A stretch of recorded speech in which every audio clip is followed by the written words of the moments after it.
Oh, so 21 hours na ako dito sa truck stop, men. Pero ang kagandahan naman, naipadala na ng broker yung yung mga papeles sa CBSA. So hinihintay ko na lang ma-clear. Pero more or less malapit na to. Makakaalis na. So alas 3 na lang hapon ngayon, men. So madalit salita, hindi na ako magde-deliver ngayong araw na to dahil wala, sarado na yun sigurado, no? Darating na ako ng Oakville siguro 6 or 7 dyan sa Mississauga. So itatawag ko na lang mamaya sa dispatcher namin kung anong oras yung magiging delivery na to, kung bukas ba o sa makalawa. So malalaman ko yan mamaya. Ayos na, men. We're good to cross the border. Grabe, 4:30 ng hapon. Dumating ako kahapon dito ng 5:56. 23 hours. Parang 23 hours din ako dito. Ang mahalaga, cleared na tayo, men. Tsaka na-reschedule nila yung appointment ng bukas ng alas 8 ng umaga. So ayos na tayo.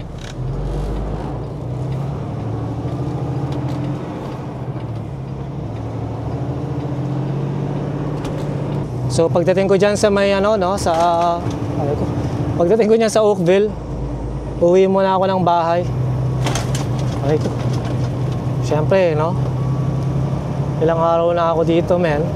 8 days. Monday, Tuesday, Wednesday, Thursday, Friday, Saturday, Sunday, Monday. 8 days din ako, men.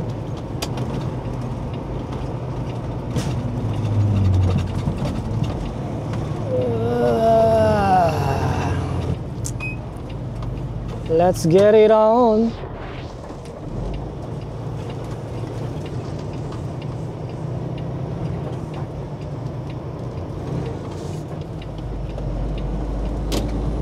Ayos na. Ayos na, mga 15 miles. Aray ko.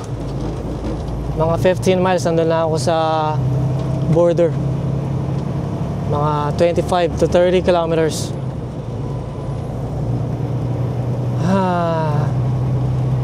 Cut natin to sa border, men. Yan, nandito na ako sa men, sa toll gate ng Blue Water Bridge dito sa Port Huron, Michigan.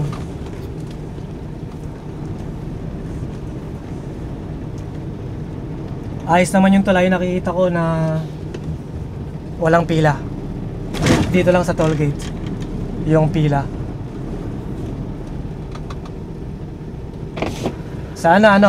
Sana clear na yung load ko kasi tumawag yung dispatcher kasi kanina pa namin umaga talaga tinitignan kung maki-clear na o ano man, ano. Nung tinitingnan ko yung yung app ng broker, hindi pa clear, no? Parang nakalagay doon na waiting for response ng CBSA. So ngayon tumawag ngayon yung dispatcher ko, sabi niya pwede na raw ako mag-cross dahil clear na ako. Sabi ko naman, wala pa naman sa website ganun pa man, meron siyang website na tinignan na parang na nga, cleared. So sabi ko sa kanya, pakipadala mo sa akin yung screenshot ng website na yan na nagsasabi na cleared na yung cargo natin, para kung sakali man ang mga bad trip yung sabihin na natin masama yung gising ng officer na magpoproseso sa akin, at least meron akong katibayan na clear na nga yung load. Putik, may nag-U-turn na truck Ano to, may inspection yata, men. May inspection yata Pinag-U-turn yung isang semi paglagpas ng toll gate. Kasi yung inspection dito ng Amerika, dito lang sa state side, sa US side. So may nakita akong semi na pinag-U-turn. Bakit? Baka may pulis sa harap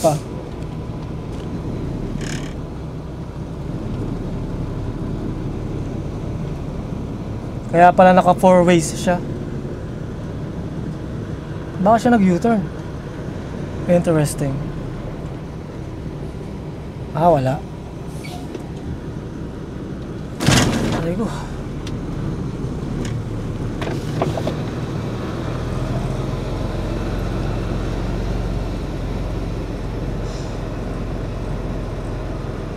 Ano to? Pwede ako dito sa kanan? Pwede.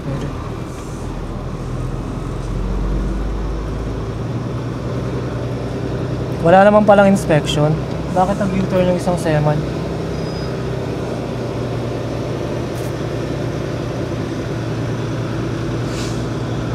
Wala nga.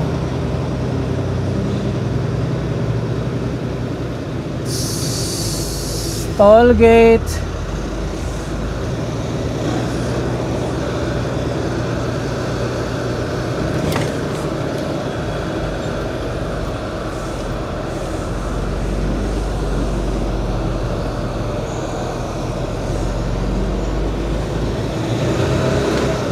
Walang inspection. Bakit nag-U-turn yung truck na yun? Sa bagay, no, nag-U-turn siya, mag-isa lang siya eh. Walang escort eh. Usually may escort kapag nag-U-turn. Saan siya nag-U-turn? Dito siya nag-U-turn. Yan o, dyan siya nag-U-turn. Return to US. Diba? Dyan siya nag-U-turn. Yan, natulay, men. Natulay natin. Blue Water Bridge, men. Ayan ang Sarnia.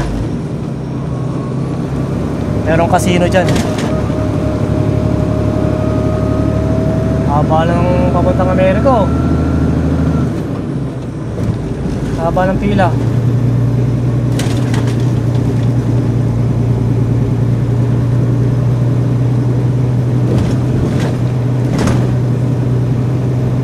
Yung lake na yan, kung hindi ako nagkakamali, yan po ang tinatawag na Lake Michigan. Tama ba? Pakicorrect na lang ako kung mali, no? Saan pa ako ngayon? Nandito ako sa Port Huron. Baka parte pa rin ng parte pa rin siguro ng Lake Huron yan. Pero ewan ko. Ang alam ko, Lake Michigan na yan. Blue na blue, no? Yun ang haba ng pila ng mga truck sa kabila. So wala namang pila ng mga truck.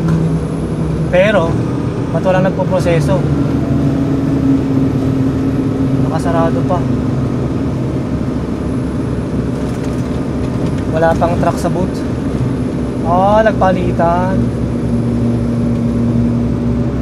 Nagpalitan ng shift.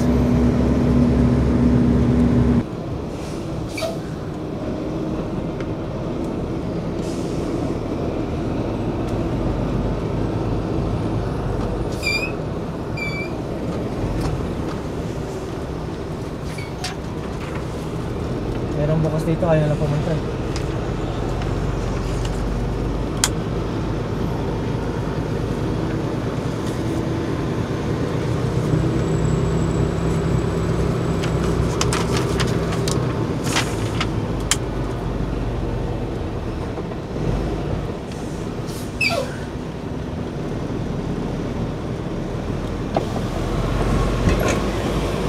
Sana cleared namin.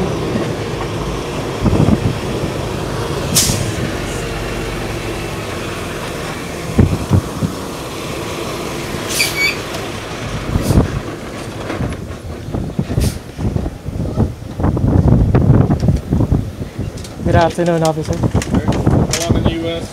8 days. Did I receive anything? No.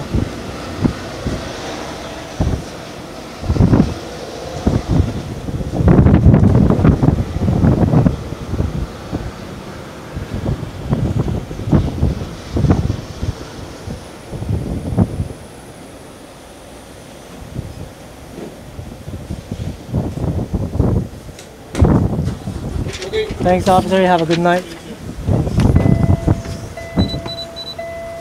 Check natin.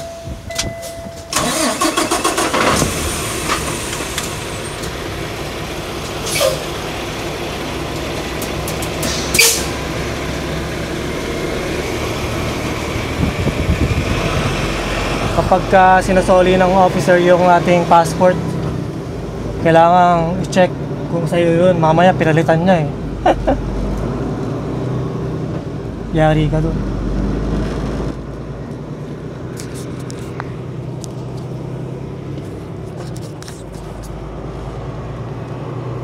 Welcome back to Canada, man.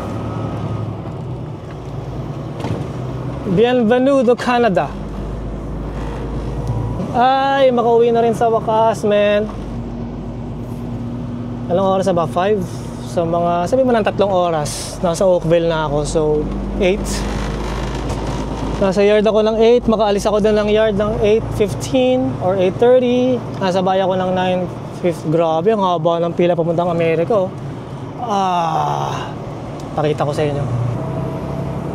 Ganyan din ako nung papunta ako dito, men. Sobrang haba niyan.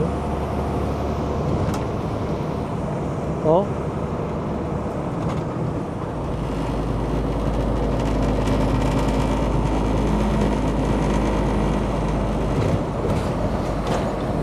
Hindi naman pala sobrang haba. Ay, mahaba nga. Kala ko dyan na nagtatapos. Grabe yan. Nang papunta ako dito last week, ganyan din kahaba eh. Sobra naman yan.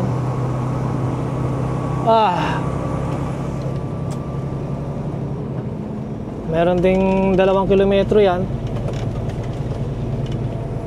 Meron ding 2 kilometro yan o 3. Grabe.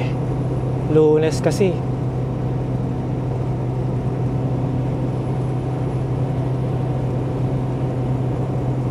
Sobra.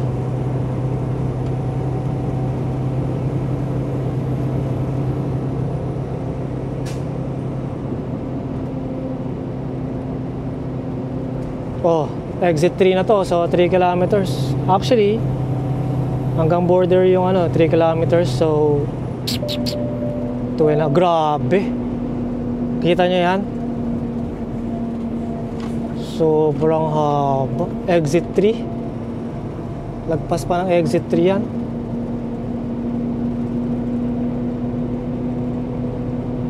Sobra naman yan.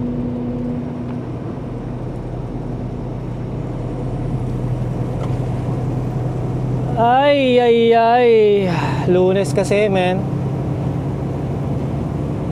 Bad trip yan pagka ganyang kahaba yun. Pagka ganyang kahaba yan, naka-sleeper na yung iba dyan. Para mag-split na sila ng oras. Ayun, ang haba, oh. Grabe. Akala ko sa tulay lang yung pila. Mismong sara niya pala.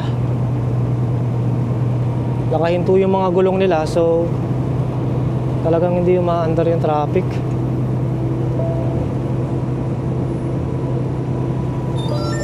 Bad trip yan. Bad trip yan ganyan.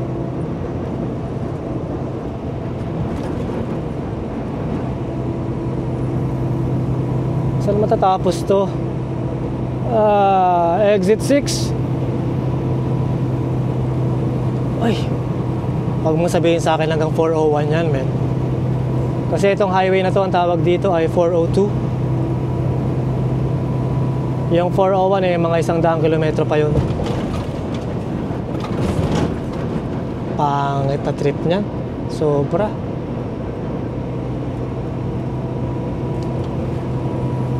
Pasensya na ako, yung reaction ko eh talagang pangit ng ganyan. Exit 6 sa mga 5 kilometro.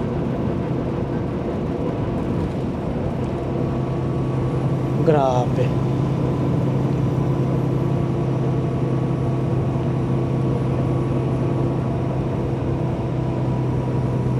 Hindi pa pala nagtatapos. Ano yan? 6 kilometers na. Ay, doon na natapos sa exit 7. Hindi naman ganun kasama, pero sobrang sama niyan. Kaya nakita ko yung mga gulong nila mabagal lang para yung logbook nila ay hindi mag-driving. Ayan na, exit 7. Susunod yung exit 9, mga 2 kilometers. So exit 7 na. Grabe. So yan, yung mga usually yung mga driver na ganyan, naka-sleeper na sila yung logbook nila. So ang gagawin nila, kaya lalong nagta-traffic dahil dahan-dahan lang silang umaandar. Kasi kapag binilisan nila, magda-driving na yung ano nila, logbook.